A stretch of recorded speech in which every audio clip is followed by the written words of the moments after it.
Chapter 9: Man's Relationship to God. One last consideration before we close this section. It is very plain that, as distinguished from the beasts, man is in Scripture recognized as in a place of relationship with God, and this by creation, not redemption merely. Adam, as the work of God's hands, is in some sort, as the genealogy in Luke bears witness, the Son of God. The Apostle confirms it by quoting from the heathen poet, "We are also his offspring," Acts 17:28. Now, although sin has so far destroyed the meaning of this as to make it an unavailing plea in the lips of carnal and ungodly men, yet the basis of relationship exists in spite of the fall, as these in other words assure us. And this is a relationship which plainly no beast could have. Its very nature denies it, and this is a distinction of the very greatest importance evidently. Luke 3:38, where it is futile to object, as some do, that the Son is not in the original. That it must be understood is plain from its being equally left out all through after the first time, and evidently merely to avoid repetition. Its occurrence in the first instance, ver. 23, is a perfect guide to the ellipse afterwards, and people might as well question Seth being the son of Adam, as Adam being here the son of God. Which Mr. Morris would translate his product, a sense the word never bears. Man is fitted for acquaintance and intercourse with God, and in this shows himself, and in this I may say alone, a moral and accountable being. He may not understand, and so he may become like the beasts that perish, but he is not one. In his manifest degradation even he is a witness of his nobler origin, for a beast cannot degrade itself, and with all this perilous capacity for evil, nay, with all the actuality of evil itself, he has the witness in himself of relationship to the infinite and eternal, which, in spite of himself, warns him of his responsibility, and links him by his hopes or by his fears, or both, with that life beyond death, in which, notwithstanding the seeming protest of all his senses, he almost universally believes.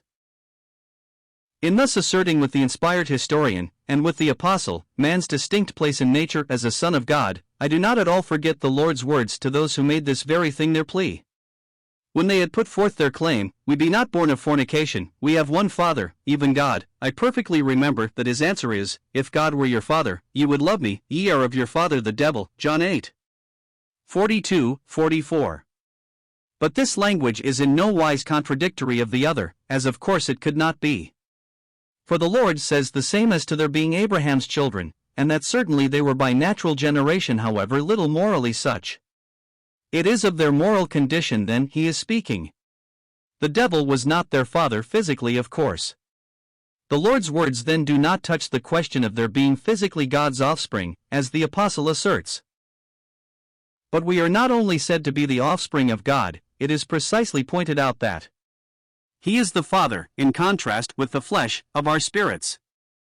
Furthermore, we have had fathers of our flesh, who corrected us, and we gave them reverence. Shall we not much rather be in subjection to the Father of spirits, and live?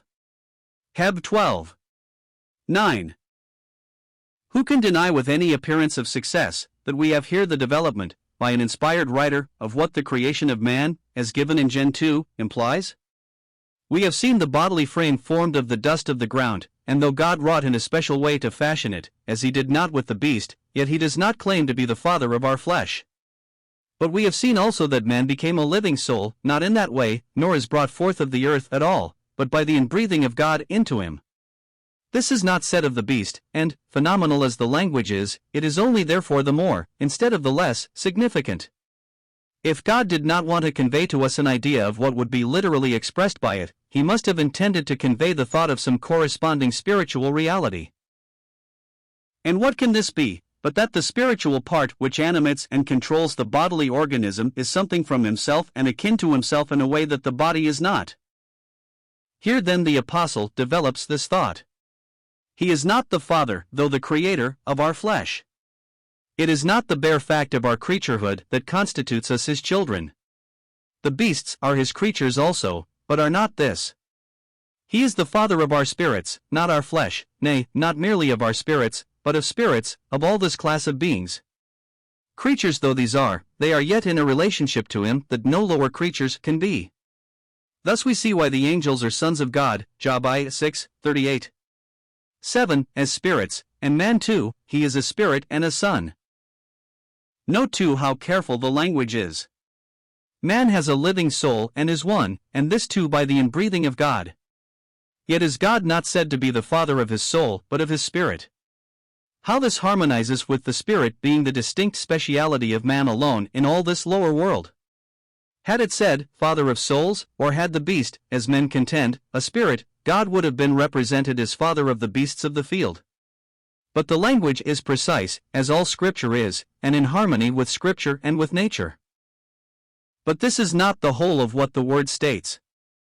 As he is the Father, so is he the God of the spirits of all flesh, Num. 16.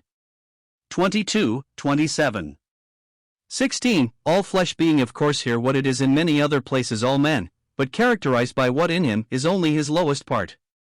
So we find, Gen 6. 12, that before the flood all flesh had corrupted his way upon the earth, and in Luke 3. 6, all flesh shall see the salvation of God, of course in either case all mankind, and only these. In this expression then, the God of the spirits of all flesh, we see again God in relationship with the spirit of man. The beast has no God that can be called his God, and man, forgetting God and living to himself, becomes a beast.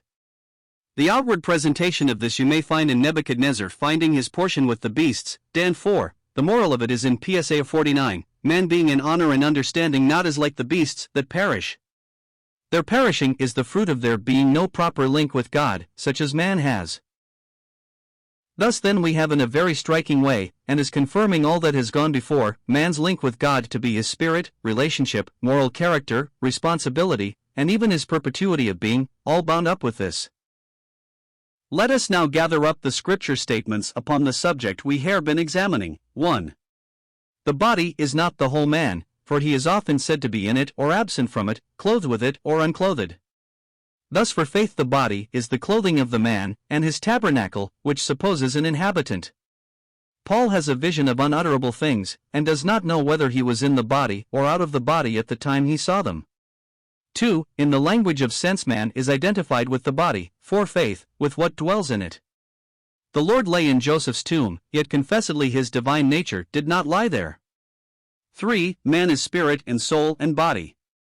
For, spirit is not an universal principle floating in the atmosphere, but a separate entity in every individual, spirit of man, spirits of men.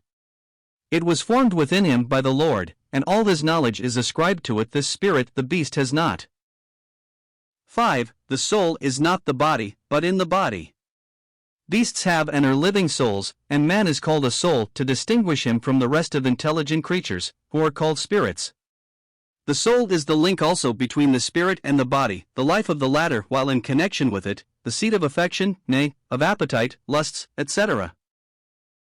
6. It thus characterizes the man himself, so as to be identified with him, soul and person being used as the same thing, while in the intermediate disembodied state the general term for him is that he is a spirit.